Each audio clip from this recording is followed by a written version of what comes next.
I'm not writing this for forgiveness. No, forgiveness isn't even an option. I'm writing this because the truth rots inside of me.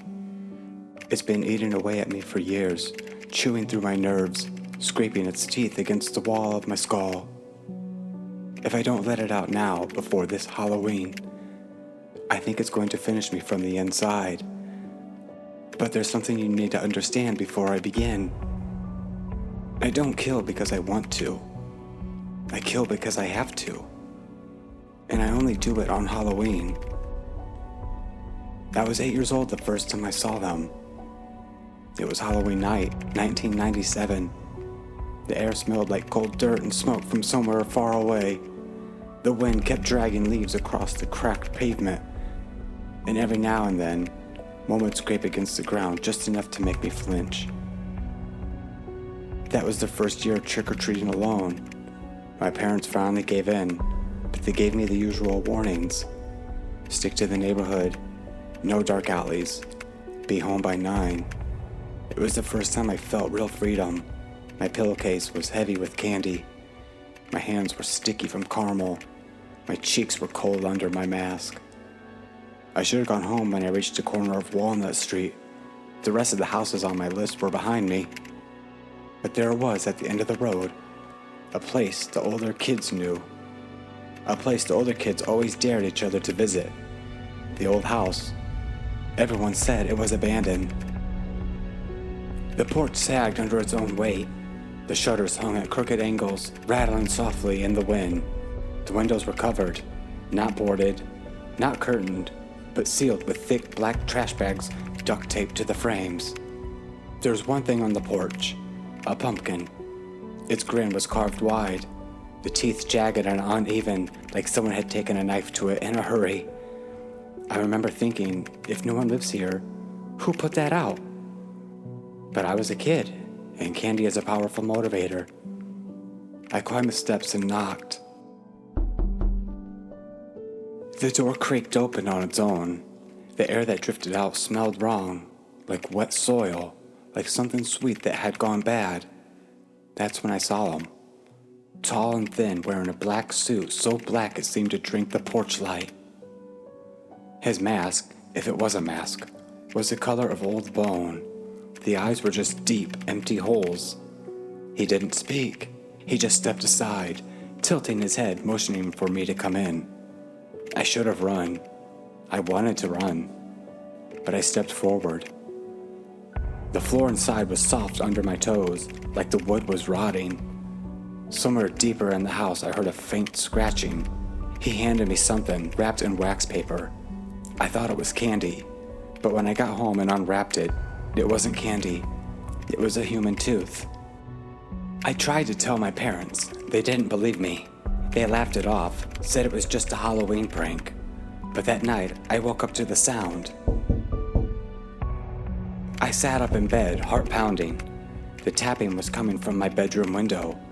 He was standing there, same black suit, same bone white face.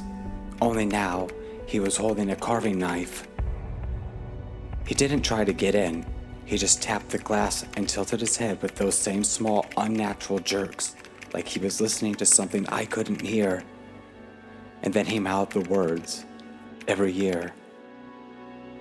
The next Halloween, I stayed inside, locked my door, closed the blinds. But that night, just after midnight, my parents woke up screaming. Our neighbor, Mrs. Hayworth, had been found in her kitchen, murdered, carved like a jack-o'-lantern.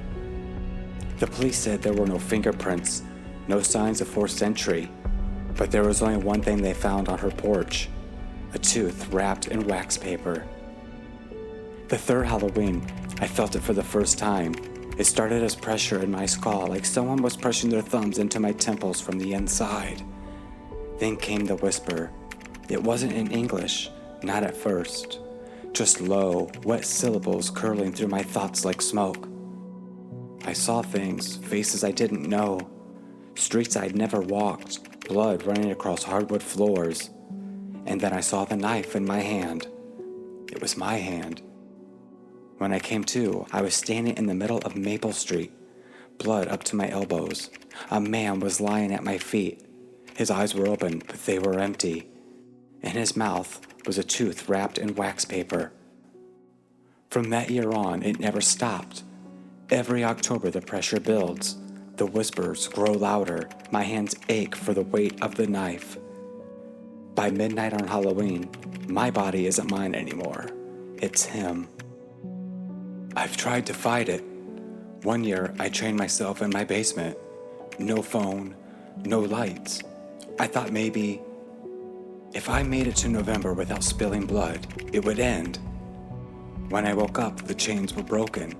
My feet were wet with mud, and on the basement floor in front of me was a fresh tooth wrapped in wax paper.